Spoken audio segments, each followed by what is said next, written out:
my actual eyesight. Is there the high drive? Deep center! Go! Go! Go! We're out of here! We're out of here! Say ya, playa! Just like they drew it up in Hollywood, Caladros, the 3-2, swing and a miss! And the Audubon Green Wave have upset the Kingsway Dragons! And this is it for good! The Audubon Green Wave are back in the Final Four! A dog pile on their side! All right, ladies and gentlemen, welcome to DW Broadcasting's coverage of men's varsity. From our entire crew, we'll see you tomorrow. Have a good one, folks. The hills of New England are alive tonight with the twists and turns these race fans come to love oh so very much. Welcome to Dan Wilkins Broadcasting's presentation of SCORE's third race of Season 8 here at the Lime Rock Park. My name's Alex Mullen, bringing you the play-by-play action here tonight. Alongside me is a familiar face on this channel. It is Mr. Dan Wilkins himself. How you doing tonight, Dan?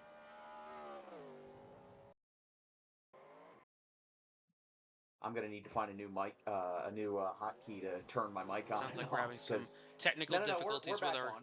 We're on. Oh, we're all good. All right. Yeah. So the one key that I use ends up opening up the chat box, which might not be suitable for our viewers at home. But yeah, no, I've been waiting to call one of these races. Maybe not as the lead guy, but you know, I've always enjoyed running Lime Rock, and it's a nice little quaint track up here in the Northeast. And you know, for a long time.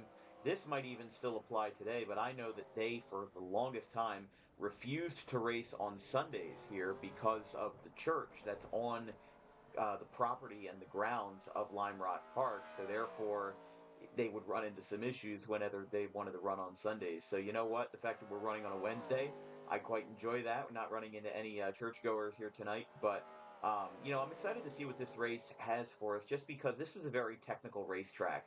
You know, there is margin for error, but not much of it, especially with the chicane here. You know, a lot of what was debated before we went on air and before we even loaded this racetrack up tonight was what we were going to do about the chicane. And our cameras are actually panning up to it right now, where those traffic cones are. You know, they're going to roll right into this bank, and if we didn't have the chicane, well, everybody would have overjumped that and overran it right into oblivion. But if we did have the chicane, well, that's going to cause some trip ups for anybody anyway. So, you know, I'm excited to see how these guys approach it. I think the chicane and the jump basically are going to be equally difficult, and I'm excited to see how these guys approach it. Absolutely. I'm very excited to see the attendance. We have 15 drivers out here for the race tonight, our first inaugural event here at SCORE here at Lime Rock Park. I took a couple of practice laps in our SCORE car out, and a very challenging track, as Dan mentioned before. Just getting used to the track. I'm not the best road course racer in the entire world, but just setting down a couple of hot laps, I absolutely understand from behind the wheel just how challenging it is. Let's run through some fast facts presented by Harper's Driving School. Let's start off going down the front straightaway to take the green flag, heading down the Samposi straight towards turn number 1 and 2, referred to as the Big Bend. It's the only real viable overtaking area throughout each and every lap for these competitors. And those who manage their tires very well will have the advantage on the long run. Then you head down to turn number 3, the left-hander just beyond the Big Bend. And missing the line there is really going to hurt your momentum going off down the second straightaway. If you miss that line, it is not as forgiving as turn 1 and 2, where you can more roll the corner. And there's more passing potential down there if the car in front were to have issues in turn 1 and 2. Down the straightaway out of turn number 4, down to that really, really tricky chicane. There's that runoff over there, but that's not the track we're using. So the chicane, even in the practice lap side took, very tricky. You got to make sure you back it down and stay on the rumble strips, or else you risk getting a course-cutting penalty, and that is going to hurt your race performance no matter how fast you are. Then finally, downhill under the bridge, very scenic views down there, and carrying a lot of speed in third gear down through the final corner, which is really important to hitting the preferred line. You hit a grip strip there and make sure you carry that momentum off to the front straightaway to get as good a lap time as you can. But the problem is with exiting that corner as well, there's also the pit entry, which you have to back down to pretty considerably. But besides that, it's a pretty just difficult track overall. That is your fast facts for tonight's race. The fuel run can go from about 21 to 25 laps, but we do have anticipation that tire wear is going to be more the sake of pitting. We have 54 laps up for tonight. And overall, it's going to be just a very challenging race for these guys managing strategy and keeping their cars on the racetrack. What do you say we go through the starting lineup, Dan? Alex, let's do it. We'll start with row number one. I'm going to try to take this over because it is going to be really quick. Row one is Dakota Vega and Kirsten Bell, last week's winner at Charlotte. We followed that up with row two, Daniel Rivera and Flandre Wilson, last year's champion here in score. Last year's runner-up. Neil Gallagher, and Jonathan Salos take over row three. Cameron Jamison and Caleb Rose are in the fourth row. In row number five, it's Thomas Johnson of North Carolina and Kez Hiller of South Carolina. In the row following that, you've got Alex Pollock, who wrapped up the outside pole last week, 2 weeks ago at Talladega, and newcomer Thomas Troxel, season 3 champion, now making his return after a brief hiatus. And rounding out the order in 15th is Zach Hillier. As we've got our Dodge Charger pace car, it should be a fun night tonight here from Lime Rock. I'm with Alex Mullen here in the booth as we have the virtual banks of Central Connecticut here for 54 laps, just a hair over 80 miles, and 51 second laps from here until the break of day.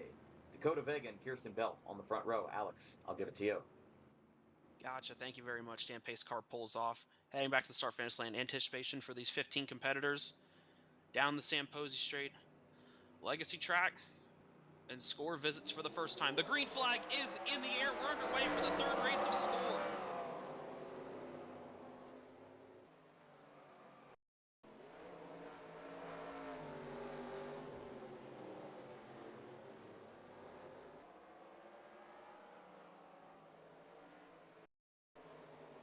Going to get through that big bend pretty cleanly the first time down through turn number 3. A little bit slower going through, still a couple side-by-side battles further to the back, but it is all Kirsten Bell slowly pulling away from new second place Flandre Wilson as they head towards the tricky backstretch chicane. Let's see if everybody can manage through.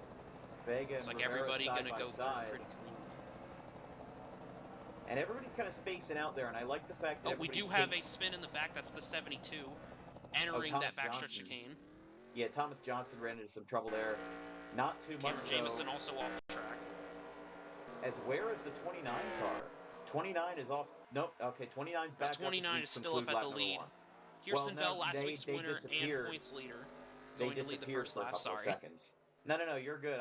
The 29 disappeared for a couple of seconds, but yeah, as you were mentioning, this week's points leader, as somebody who has been on the scene for a relatively long time, we've seen the 29 appear in certain races before, back in the previous era of Score, back when it was called Dior, had a couple top 5s in Season 3 and Season 4, and even had a top 10 points finish a few years ago, but just didn't get the big opportunity to break out. And I think that breakout race for Bell was last year's All-Star race, where 29 won that race at Chicagoland, won the big cash prize, and now is coming off of a win at Charlotte and a third place finish at Talladega. Definitely an unexpected but a very welcomed championship favorite this year. Absolutely. 29 did have some internet issues that last lap, but still going to manage to lead the second lap, with Flandre Wilson tailing in that new number 99 paint scheme for this season. Ran a different red paint scheme for the first 2 races, but now peaks to the left-hand side of the 29. 29 going to shut the door going off through turn number 3 and 4. Dakota Vega now in third in that number 20 High Point Chevy, followed by last week's second-place finisher, Daniel Rivera in that 15. I was going to say something that might change the trajectory of this race a little bit is Bell's internet, just because, breaking the fourth wall for a second here.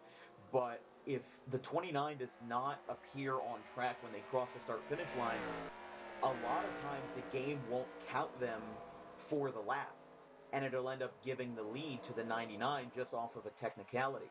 So, all virtual jokes aside, that could run into an issue for Bell if they end up crossing the stripe at one of the times where they're blinking off track, because then the game won't register that lap, and it ends up becoming a bigger problem than they could imagine. Absolutely. We saw down the front straightaway there, Flandre Wilson made a mistake getting off in the grass and now is under pressure from that 20 of Dakota Vega. Going to peak almost to the right-hand side, heading down through the chicane. Going to have to be nice and easy through here. Might get side by side, but not quite. Just going to hang right on the back bumper of that 99. I was gonna say Vega's definitely one of the more up and coming prospects in this league.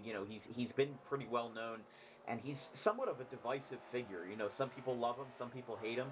I like the fact that he kind of has this no nonsense personality as a driver, and he keeps it mostly clean. He has a couple enemies out there, but not too many, and he's generally well respected around here. But we remember talking last year at that controversial Daytona finish where Phil Parker, got stripped of his win after the fact. Vega and Parker had a bit of a feud after that, but he sticks up for his guys and he sticks up for himself and he backs that up with his performance being here in third as of lap number 5. Seems like every time we go away, it seems like that 99 has more problems. Completely overshot turn 1, went to the Oh, far trouble. right side Trouble. of the barriers, Thomas completely Troxel behind. in the 10. Oh, So Troxel hard into the wall. he went through the wall. There must be no collisions there. Oh my goodness gracious. He's going to get it righted though through the chicane. Does not collect Caleb Rose and that 10 Krispy Kreme Well, Toyota. no. Going to get Hold back on. rolling. Hold on. Caleb Rose has smoke coming out of that 59. We're going to back this up here. Oh no. Let's see what's going on. Was this related, or did Rose blow up on his own? No, Rose. Okay, so Rose blew up on his own as soon as he crossed the start finish line for lap 5. He blew up.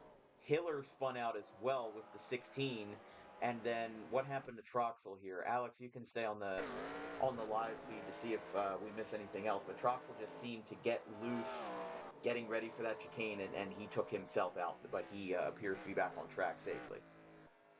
Thus far, Kirsten Bell's still leading now with a more comfortable gap over that 20 of Dakota Vega, who's still under pressure from now third place, Daniel Rivera. Further back, fourth place is Neil Gallagher, a road racing ace around these parts. Has found his way up to the fourth position, a very fast Ford. And followed by the fifth place runner of Jonathan Salos, who's had a good start to the season, good in the early running of all the races he's been in, but has not had the finishes to back that up thus far. Gallagher is the Boris said of Score. He is the road racing expert that we all know and love. He won his first ever start back in season 2 at Watkins Glen. I'm sorry, at Sonoma, and all of the races that he's won, whether it's season 4 Sonoma or even going to more recent times with his more recent. I'm sorry, I guess he's only won 2 races, but still, he is the kind of guy that when he showed up at Talladega at the Oval, we were surprised because we didn't think that he would run the ovals. We didn't think he would run anything outside of something that turns left and right. So, he has done very well for himself, even though he doesn't normally compete for a full season championship. He is always going to give you a good position for Shedden Motorsports on those road courses, and that shows with him being in fourth right now. Absolutely. He and Cameron Jamison with that Shedden gang, bringing consistent finishes to the track every weekend. Cameron's gotten 2 top 5s to start off this season. Neil got a top 5 back at Talladega and looks to be putting on a similar performance today. Meanwhile, back up at the front, the 29, Kirsten Bell, still has a solid gap going through the backstretch chicane. It's a little rocky over that chicane. I think that's just the humps in the middle of the chicane getting the cars upset. They head down towards the right-hander, towards the downhill section of the racetrack. I think that's always going to be something that's more difficult for these guys as they go along. We were talking about in pre-race that the fuel run will last for about 22 laps, but the tires are going to go before your gas does as these leaders come up on the 46 of Alex Trouble Pollock. out of the chicane. Sorry about that, Dan. The 16 of that's Zach Hillier. Hillier went around. Let's take a look at that, see what happened there. Looks like he just got himself into trouble there, took the chicane a little too gingerly, and got himself in the grass. Back up to the front. The leaders now working their way around the lap car of Alex Pollock, going to give him plenty of room. We saw earlier the 72 of Thomas Johnson also went a lap down. He went all the way out through the tire barriers of the part of the track that you're not allowed to run off that chicane there, but he gave the leaders plenty of room and sacrificed a lot of time in the process. Well, I was gonna say, it was discussed in the drivers' meeting with all drivers that area is legal if you're avoiding everybody else. It was mentioned because a driver had raised a concern to officials about the chicane that if you overshot the chicane, you were allowed to go into that runoff area as long as you came to a full and complete stop. So it's not illegal for Johnson to be there. he was just getting out of the way, and obviously with the leaders coming back up on him, he didn't want to run into the same issue that Pollock did that actually gave him a 10% penalty last week because of the fact that he got himself in an accident with the lead cars, especially Zachariah Armstrong, who's not here tonight, but still, very important point to make is that, these guys, there are some guys that are very conservative when it comes to getting lapped, and there's some guys that really, don't want to be lapped and want to avoid that at all costs, but something's got to give in that situation. 46 goes around. Looks like he got in that off-track area as well. Potentially maybe letting some more leaders by, but he's going to sneak his way through the tire barriers. Going to clip it on the way out, but going to keep going as the 10 and 72 approach. 72 was also slow in the previous corner. Here comes the 99, Flandre Wilson to pit road. And Hillier also found his way off track in turn 2. So a lot of guys sliding around, but not enough to change the outcome, as in bring out a caution, which we haven't seen. There goes Hillier again. He was off track, letting the leaders by through turn 4. Oh, and he's off into the guardrail again, making some more contact in that 16.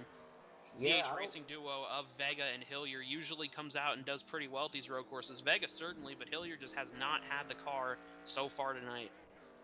I mean, Hillier's just kind of been on a slip and slide. He's been all over the place in that 16, and that'll be a concern later on, just because his teammate Dakota Vega's up there in the top 5, and he's kind of, I wouldn't say he's making a fool of himself, but he's definitely not consistent. He basically just cut the course on the final corner there with nobody around him, so he needs to be careful out there and make sure that he doesn't get himself in trouble. He's right approaching that 27, going to take the first turn really wide. Oh. Back up at the front. Oh. I mean, yeah, I'm talking about Hillier. He went sliding and oh, there goes Alex Pollock off through the grass on the right-hand side of the final turn. Gets it stalled out, but he's going to get it rolling again. Let's take a look at that. Yeah, he overshot the Hankook corner, and as he's going down that downhill, he's trying to save the car as best as he can, takes a hop into the grass, and it lays to rest there as he crosses the stripe again. Cameron Jamison down the pit lane this time by 29, going to put him a lap down. Meanwhile, the 99 did come off pit road right behind the leader. First car, 1 lap down, going to try and get lap back manually is Flandre Wilson. She's putting up a pretty good battle thus far. Had a really fast car early in the run. It's just going to have to manage those tires like we talked about in the pre-race. Got off course, made one mistake, and then just compounded that and fell back all the way to the 6th position. Decided to bite the bullet and pit early, trying to manage this race. Yeah, and I think right now these guys are, a little bit worried about, how they're gonna manage this road course during green flag pit stops. Are these guys gonna space out more? Oh, Rivera goes off into the lap car of Alex Pollock in the off-track area just beyond the chicane. Oh, devastating for our second-place runner. Made that one mistake we just talked about. Let's see here. Does this warrant a caution is the question. I mean, they're off track. No caution has been thrown thus far. No yellow there for the 15 and the 46 as they got together off track. The 15 still having trouble. He's actually blocking the exit of that off-ramp. And Rivera trying to get back on track with Zach Hillier getting blocked as a result. And Rivera will drop at least 5 positions, if not more, as a result of that. Thomas Troxel down the pit lane as well. He's going to make his first pit stop of the day. I was going to say, I think Rivera has a flat left front because he's having trouble making those turns, and he's going to get into the pit lane with the 16 with just Hillier ahead. And Troxel. So a couple of cars coming through. But that was the only multi-car crash we've seen so far. And I think it's kind of a testament to this smaller field. These guys are spacing out more, and now they're getting the opportunity to, try to fix things, if you will. So as long as these guys are running as they will, Bell's happy with that. As long as they can run the race on their own pace, I don't think there's a lot to complain about there. Bell did let the 99 of Flandre by, but Flandre goes off again, sliding all the way off through turn number 3. As discussed in the pre-race as well, you missed that turn 3 entry, you don't hit that line correctly, you are done for. Yeah, I would agree with you there. I mean, just so many issues with self-car spins tonight. It's not like we've had a big one like 2010 Watkins Glen, where we have a track block or anything. We haven't had that. But what we have had is just a lot of single-car incidents that end up hurting everybody in the long run just because everybody loses positions because of that. And now the 29 is Yep. finally coming into pit. 29 coming down the pit road, 72 and 86 just ahead, staying barely on the lead lap. Now the 27, Neil Gallagher, going to take the lead, followed closely by that 70 of Jonathan Salos.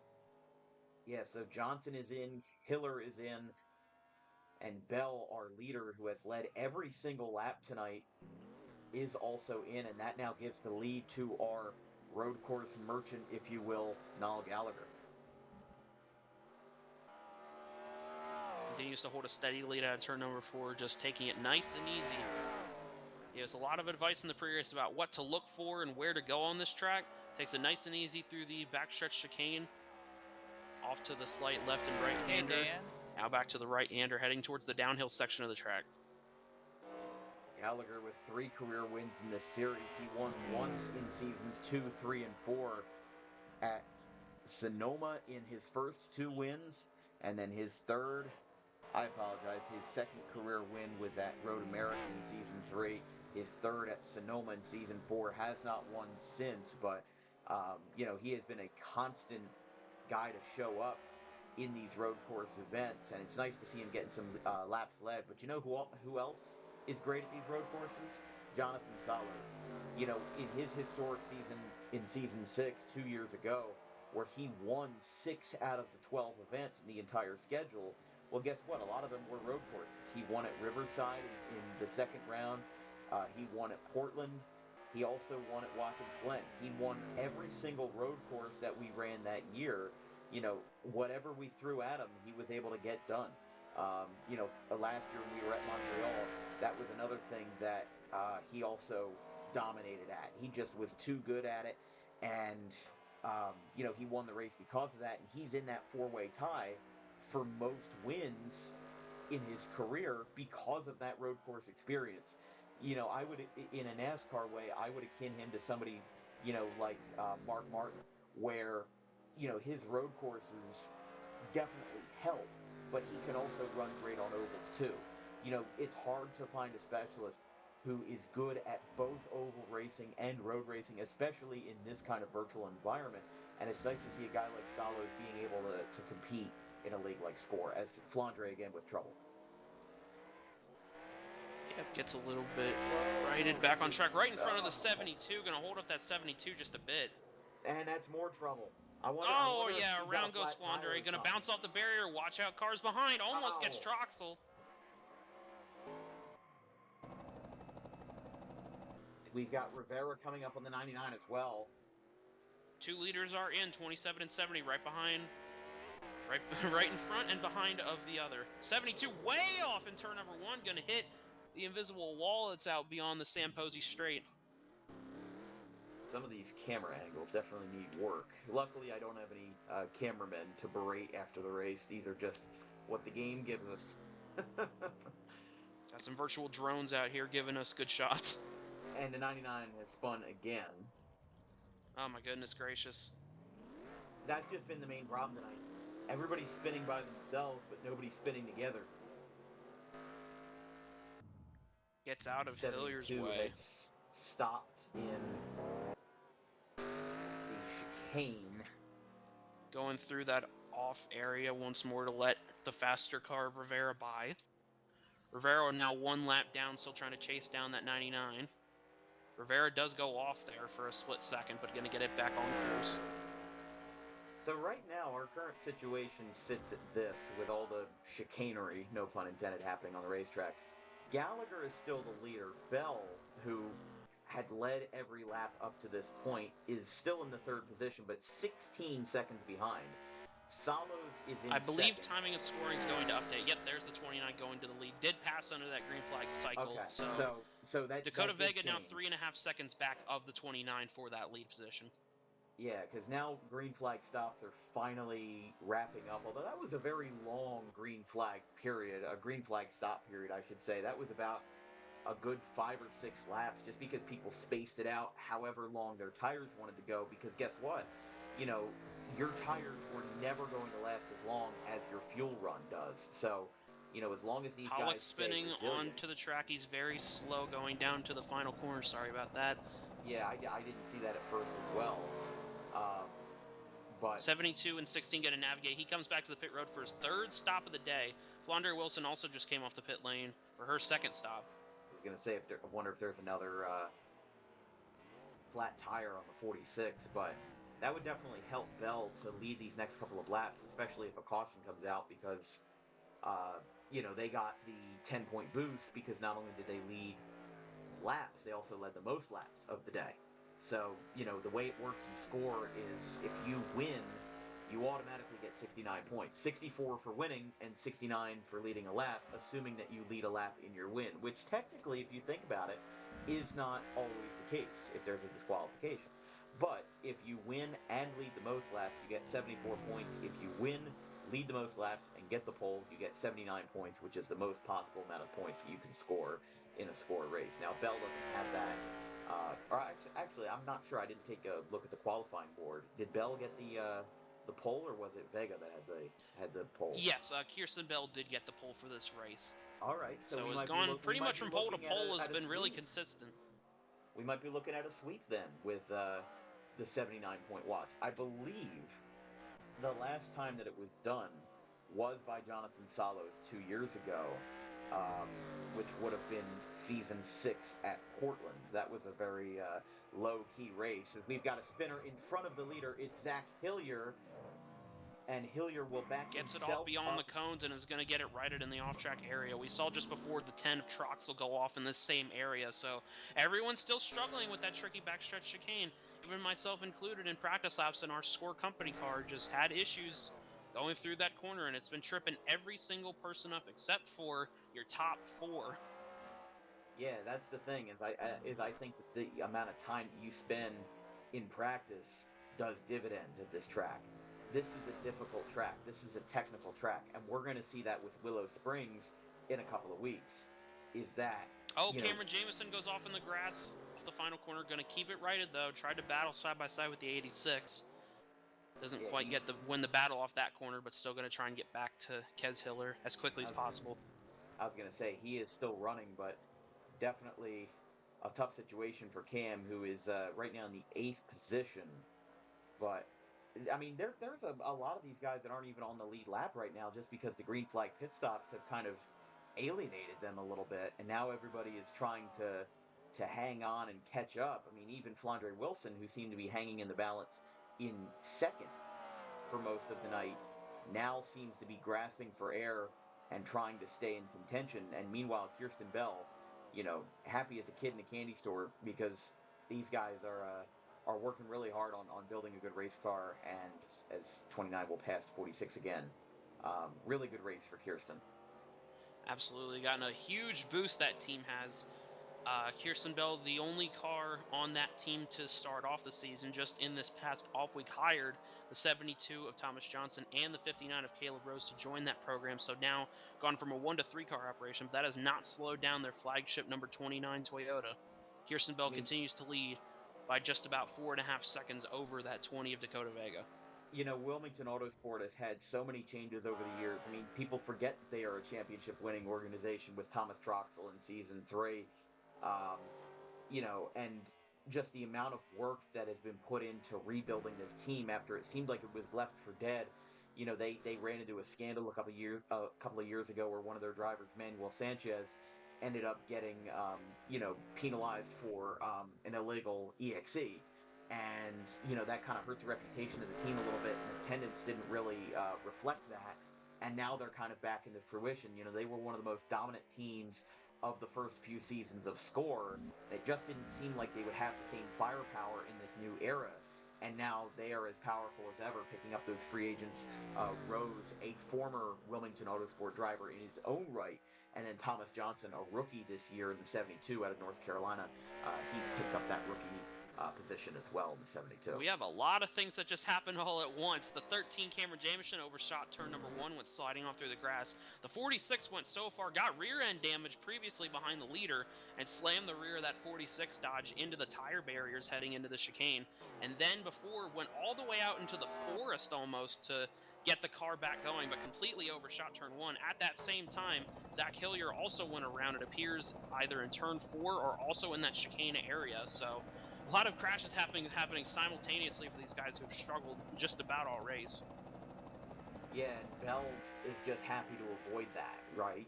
These guys are, hoping that their gargantuan lead right now that's sitting at, 5.5 seconds. Could be a lot bigger, but still, for score road course racing purposes, 5.5 seconds is a relatively large lead. So as long as they can stay out of trouble, the 29 is hoping and the 20 is hoping that whatever happens to the lap cars is none of my business. Stay out of my way. The 20, Dakota Vega, obviously wants bad things to happen to the lap cars because guess what? The caution comes out, you press the reset button, and then we're back to square one. So Bell just wants things to stay status quo because they're halfway to a dominant sweep right now. Yeah, this time by will be halfway for that 29 Kirsten Bell. She works her way through the backstretch chicane with lap traffic in front. This is the 46 who misses the corner once again. He went off in turn number 2 and slammed the left side into the tire wall. The 72 also went out of the way to get off track again. Here comes the 46 making his way through the tire wall, going to slam the wall again. Zach Hillier has retired from the race, just our second retirement of the race. When the 59 was trailing smoke, Caleb Rose DNF'd on the day with a header issue on that 59. Tough in his first race with that team. And Pollock getting lapped by Bell there now brings him to 6 laps Trouble down on Cameron the night. Jamison off the straightaway, exiting turn number 4, heading down towards the chicane. He spins right in front of Troxel and Rivera. Gonna get it off though and gets it back on without issue. Yellow's out. Yellow's out. Oh, yellow is out. Racing back to the caution flag. Comes Kirsten Bell out of the chicane right behind that 13 Cameron Jamison. Has a very comfortable lead over second place Vega. Followed by the 27 of Neil Gallagher, who is now hot on the heels of that 20. Might have been able to pass if this thing went green, but we will never find out. Like you said before, Dan, we're going to get that reset. He barrels it off to the left-hand side of the 20, but not quite going to get the exit that Vega has. There goes Rivera reversing it. He's crossing the finish line backwards. What happened Might have been there? a potential incident coming line. He's going to hit the 27, trying to reverse it back onto the track, and the 70. Very boneheaded move by that 15, but still going to get it to cross the line. What was he doing? I mean, that's an experienced driver right there who just made a very stupid move. I'm going to have to look back at that because, first of all, why was Rivera across the start-finish line backwards in the first place? Looks like he made contact with Troxel in the 5th position coming off They of were the battling corner. for 5th, last car on the lead lap. We also have the 86 going through the backstretch chicane, just catching up to the field, going past the pace car. They now both going to stay got behind the together pace there. car. They both got together there coming off the corner. And then instead of turning around, like he could have cut to the left, he just decides to take the entire straightaway backwards, which, he just cut in the wrong direction. He crosses the start-finish line there. Left-hand cut, feel free to go around the pace and car. then he just cuts to the right and then takes Gallagher into the wall and hits Salos as well. I don't know, frankly, I can understand that.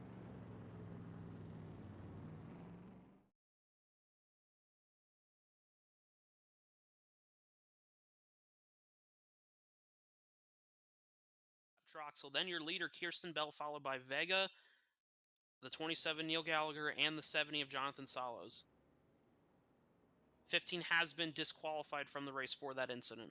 My apologies. I hit the wrong key that sent us to break for about 30 seconds there, but we are back on the air. Daniel Rivera has been disqualified for reckless driving on that rear end incident with Niall Gallagher. I also saw the 86 with a flat tire going off through turn number that'd be turn number 4 when I first caught it from the booth here. The 86 Kez Hiller with more damage on the right side of that 86. Running a Chevrolet SS on this body, a very strange combination, but certainly any manufacturer is allowed here, and that Chevrolet still going. Currently 7th place, 1 lap down, followed by Cameron Jamison down to the pit lane. The lap cars were speeding around the pace car to either get their laps back or continue on the lap they're currently on. First off the pit road was the 29 of Kirsten Bell, followed by Salos, who's made his way up to the second position, Gallagher up to third, and Vega had a slow stop on that ZH Racing 20 back to the fourth position. The 72, a lap car in the midst of those. The 10 of Troxel going to go around, and he'll be on the lead lap in the fifth position. Those are your only 5 cars currently on the lead lap. He has a flat left front tire. Looks like he'll be bringing it to pit road right now, and he does.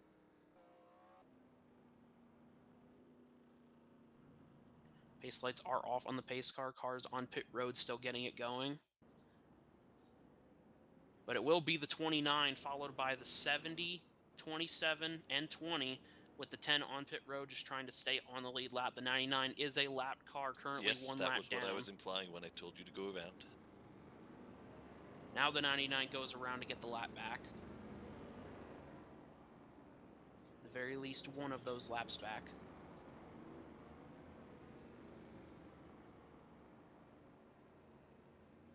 Through the downhill, there are only 5 cars with the pacing line, one of which is a lap car as the field continues to speed around towards the start-finish line. The 86, 13, 10 are not going to be caught up here.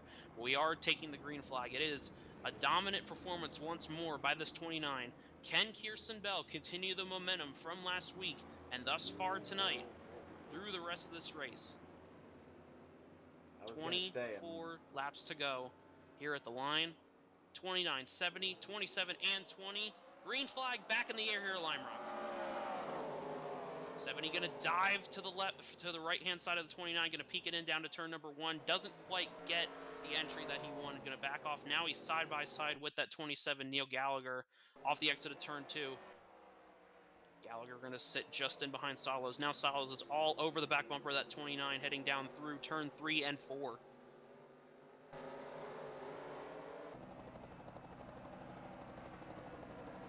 Great move by Salos there to just peek in, try to figure out, what his options are. But that obviously hurt him in the long run, though, with Bell taking the lead on that chicane.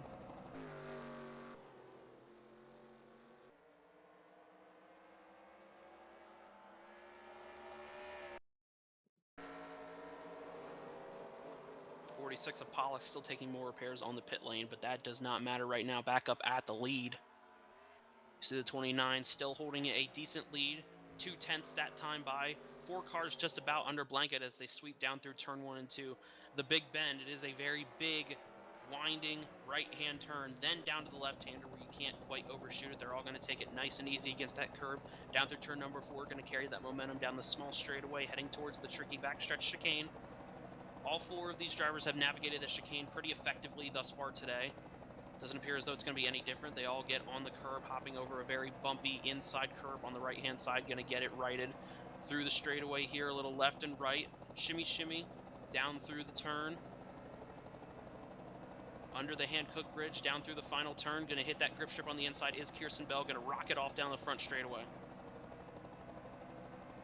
Bell, with that lap led, if my math is correct, will have locked up the 5-point bonus for leading the most laps tonight, which will be a big boost in her championship quest. Still very early, and with the 2 bonus rounds added this year to score, that obviously complicates things a little further because it's not just a 12-week mad dash. I think with 14 races, it complicates the situation a little more. It requires a little more effort, and with the low amount of people who actually have attended all 3 races, that gives Bell a huge boost in the fact that she has been there for Talladega. She has been there for Lime Rock and Charlotte, and she'll probably be there next week as well for Iowa. So, things are going to get interesting as we go along, but it's a very early and a very promising sign for the 29 as Salos ran her all the way down to the bottom there. Yeah, just about to say, don't look too fast. 70 has not let the 29 get nearly as far away as in the first run of this race. Solo's still all over the back bumper of that 29, with the 27 still hot on his heels. So this guy's got to be virtually perfect in order to keep up with that 29, who has been just about flawless all night.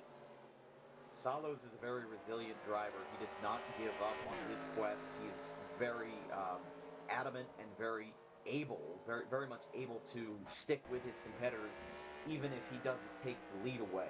He can follow or mimic a competitor's racing line and find a way to at least get even with that. You know, whether he takes the lead or not, guess what? He's still got 21 laps to go, coming up on 20 to go now. He's got time, but the clock is ticking. Clock is absolutely ticking. You know what else is ticking? These tires. They're going absolutely ham right now with how much they're burning off trying to keep in front of the other drivers. With about 20 laps to go, you see the 46 on the left-hand side got way off behind those tire walls again. He's going to get it back on the racetrack. Pollock has just had a nightmare of a night so far. But that 29, 70, 27, absolutely. Those four up in the lead pack right now, all trying to just manage their tires. I think Salos has a good strategy trying to run with that 29, going to force the 29 to potentially make a mistake or burn the rears off of that 29. And you know what? Like, these tires are going to burn faster just because they're in a pack and they're running to try to outreach one another and try to overtake one another. You know, when these guys are running 5-10 seconds apart, those tires don't run as quickly because the pressure's not on. And right here, the pressure is on, and what will normally be a 15 lap ish run on tires is going to be slightly shortened because everybody's using all 110% of their manpower to get in a better position and to overtake and get that lead back. Absolutely. Well, we've seen a lot of cars go off through the grass. A lot of guys making mistakes tonight, but these top four have been able to keep it out of the grass so far tonight. But speaking of grass, with the fall season around the corner, it is never too early nor too late to get your lawn in order. Call Vincent's Lawn Care today at 609-413-0403. I should get them to fix up my lawn. The grass has been getting a little bit long on this side of the fence. See here, grass isn't going very long for these guys as they continue to scream. Oh, there's a car stopped on the front stretch. Johnson going to keep it to the left-hand side against the guardrail. Does not get in the way of any of these leaders, but they are side by side for the lead. 29 going to get shot out a little wide as Salos has the preferred line through the big bend. And I think that's a big reason the caution wasn't called there in opposition to what happened with Cam Jamison a couple laps ago when the caution was thrown, because of the fact that Johnson did not try to re-enter the racetrack in front of the leaders. You know, Jamison had that problem where, you know, he re-entered the racetrack and the leaders were coming right up on him, so it was an appropriate time to throw the yellow. But in that situation, Johnson held off a little bit more. Absolutely. Now, through that backstretch chicane, it just seems like Kirsten Bell could take that backstretch chicane a whole heck of a lot better than that 70 can. It continues to gap through this final corner, turn number 7, I believe. Down the Samposi straight for another time. Going to continue to add on to that laps led total is the 29 of Kirsten Bell. But still, that 70 right on the bumper as they head down to turn number 1.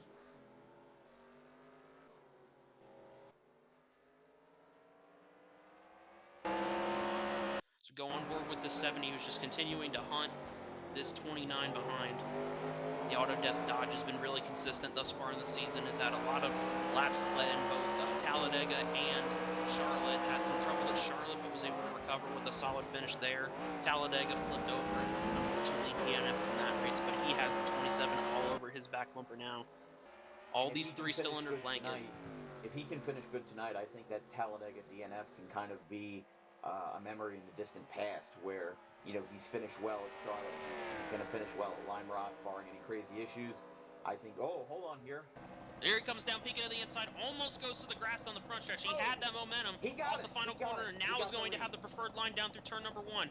Going to be almost a replica of what we saw 2 laps ago. Going to be a little more aggressive on the right, on the right side door of the 29. But Kirsten Bell, with full momentum, going to throw it off through turn number 3 and still going to manage to keep herself in front of that 70. What an impressive showing by the 29. Salos got loose there at the big bend, and that does not help his case at all, but he's got to take this backstretch chicane a little bit better because Bell has been beating him at every lap, and she's going to do it again in that backstretch chicane. Salos has not done himself any favors on the backstretch chicane. Everywhere else, he's been fine. And it seems like on the front stretch, he even gets right up to the back bumper of Bell, but that backstretch chicane is his kryptonite. Gonna have another opportunity here. Here comes the 27. Neil Gallagher looks like he's gonna make his final pit stop of the day, barring any more cautions. But the 70 gonna really send it down into turn number 1, harder than he's done thus far. But they're still side by side through turn 1 and 2.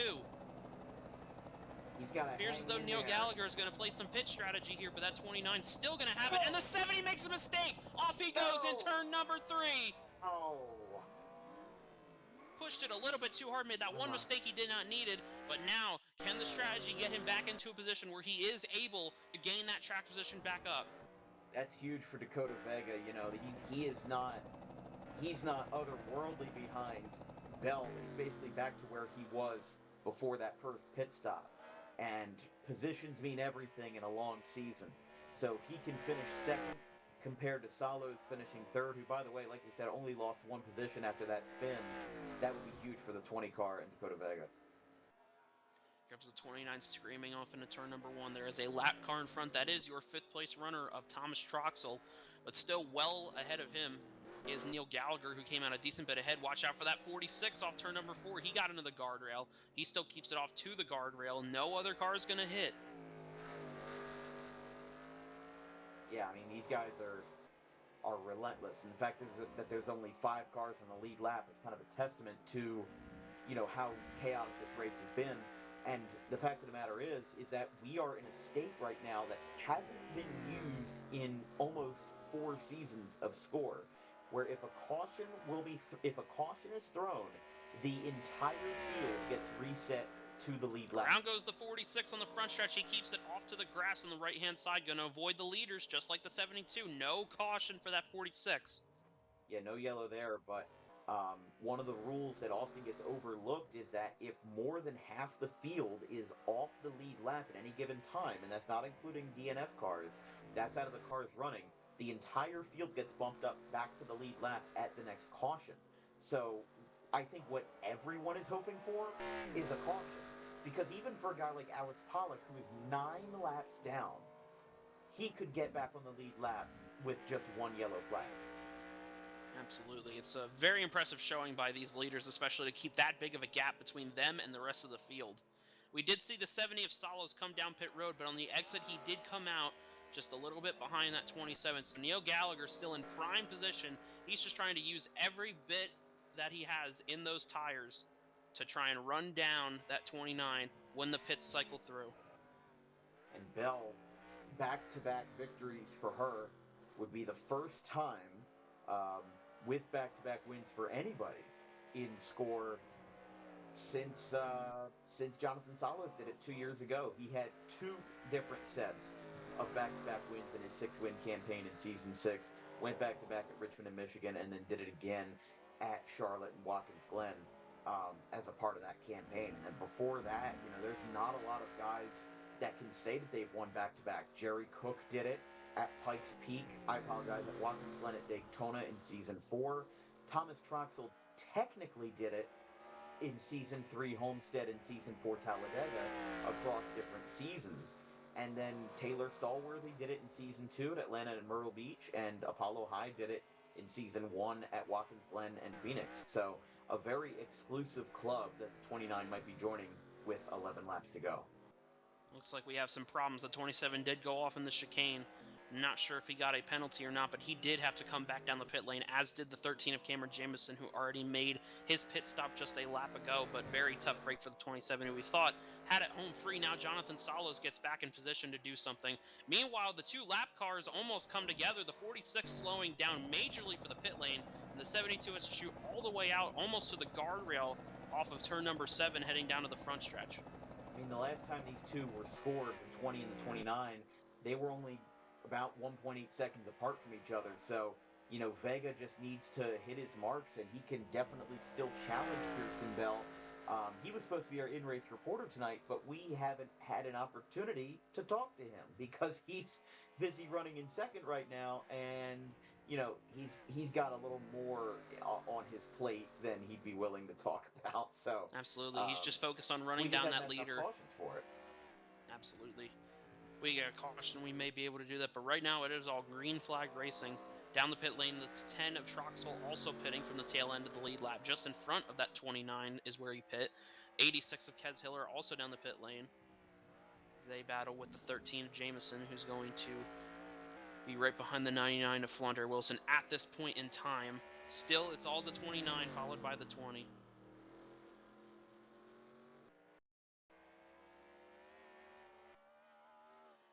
We have just about 10 laps to go. This time by 9 laps to go. We'll be right back after a quick commercial break. Garden State Pet Center is an independently owned full-service pet store. Our specialty is promoting companionship between people and animals by providing the healthiest product choices available, including all-natural foods, supplements that support and relieve health issues, and innovative products for pet parents. Our goal is to provide our customers with a relaxing environment, and while we're not striving to be the biggest store on the East Coast, we're striving to be the best.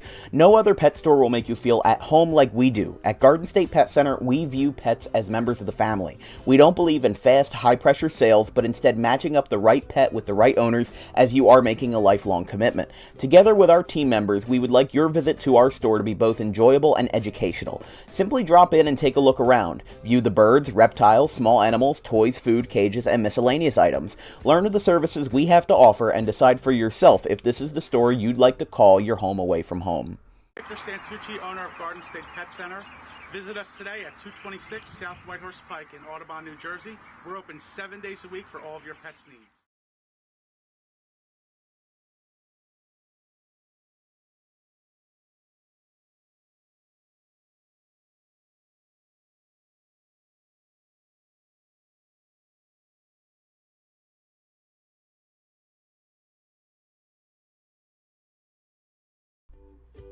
In life, the road ahead is full of possibilities, but to navigate it safely, you need the right skills. Harper Driving School is the premier driving school serving Gloucester, Salem, and Camden counties. With experienced instructors, many of whom are teachers in local schools, we are dedicated to your success and will help you master the road with confidence. With an over 95% success rate of students passing their road test on their first try, you know your student will be in good hands while embarking on a huge step of their young adult lives, all while avoiding the lines at the DMV and getting insurance discounts. We chose Harper, and so should you.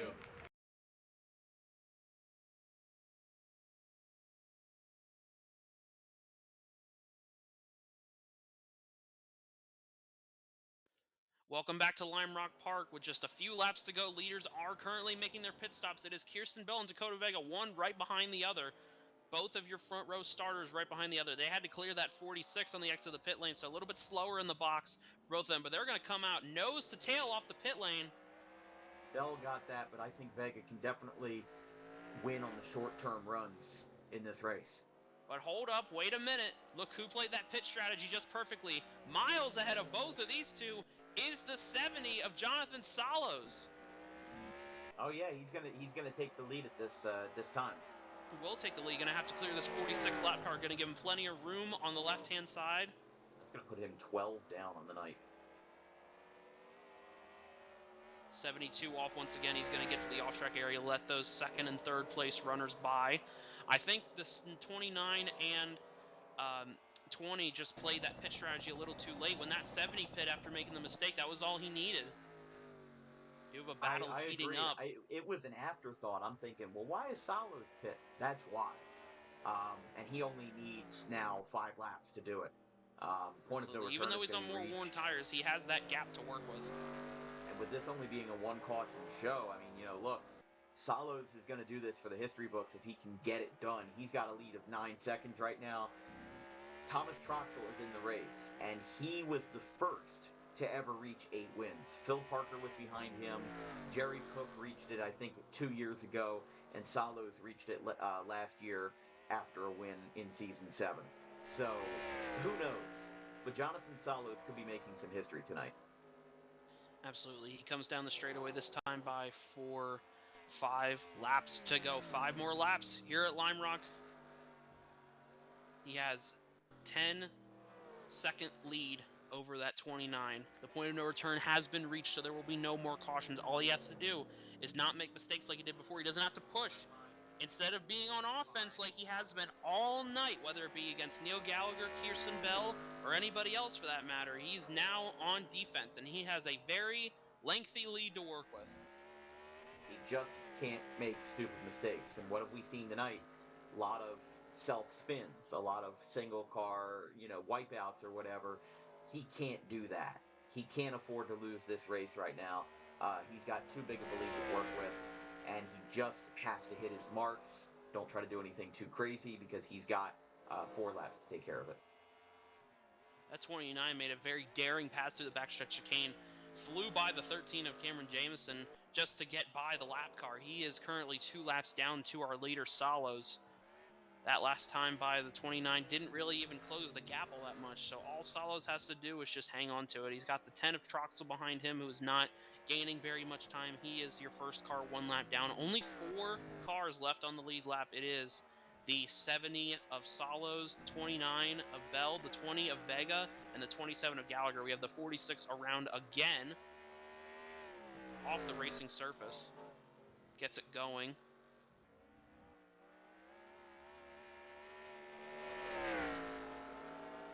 Just another really, really tough night for the 46. Didn't quite have luck go his way after Talladega. Struggled at Charlotte, and tonight is just more of the same. 99 off into the grass, but still well clear behind to that 70. That time by was 3 laps to go for the Autodesk Dodge of Jonathan Salos. All he has to do is just hang on to it.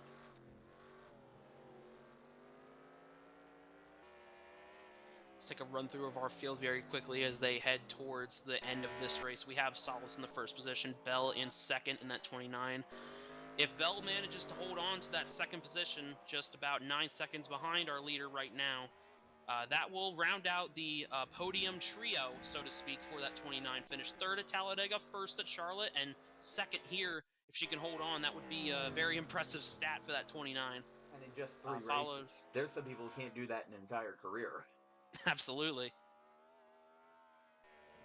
This time by 2 laps to go for Salos. Mentioned before, Gallagher in the 4th position. Your Road Ringers still just keeping a consistent performance together tonight. Troxel 5th. Hiller 6th. Wilson with a strong start tonight. She's going to fall back to the 7th position. Jameson 8th. Johnson 9th. And then Pollock, who's been off track more than on track tonight. 12 laps down in that 10th position. Back up to the front. 72 going to get well out of the way of the 70. Going to let him by through the backstretch. Well, the 72 is going to get penalized in the post-race because I just got it on the camera. He didn't do a full and complete stop going through that chicane. So he's done that a couple of times, so yeah, we'll have to see how that goes in the post-race. This time by down the front straightaway, the Samposi straight. White flag in the air for Jonathan Salos as he screams to turn number 1. Turn number 2 going to negotiate 1 and 2, the Big Bend. He's been negotiating it very well all night. Just consistency on that 70. All he needed was a little bit of consistency and a little bit of help on the long run. He has a 6.5 second gap to the 29. He can almost coast from here. 29 is too far back to do much of anything at this point. Out of turn number 4, down the straightaway, heading toward the backstretch chicane for the final time. There is not a driver who has had a much more dominant run than Salos. 1 win in Season 5, 6 in Season 6, 1 in Season 7, and now looking for his 9th career win. This would break the tie with Parker, Troxel, and Cook for first all-time. Out of turn number 7 for the final time. Down the straightaway, that 70 Dodge has put it all together tonight. Checkered flag in the air, and Jonathan Salos wins his first race in Season 8 of SCORE here at the Lime Rock Park. How about that? I thought this was Kristen Bell's race to win. I really thought. I did not think that anybody but the 29 would be leaving with a trophy, and Jonathan Salos just did that because of the pit strategy. That's amazing. Yep, took a mistake and turned it into a victory. Very, very impressive by that 70 to come back from all the adversity that's been faced throughout the season. Is it really a mistake, though? Like, you know, he could have been planning to pit all along. I don't know. He may have been planning to pit, but I think the mistake kind of forced his hand, and it really helped him out in the long run. Whether mistake or not, it allowed him to pit when the rest of the leaders were planning on staying out, and was able to negotiate his way in front of the 27, who then had penalties, then found himself about 10 seconds ahead of the 29 and 20. Just a great Just night a very, overall. very dominant performance by the 70 of Jonathan Salos. Let's watch him burn it down.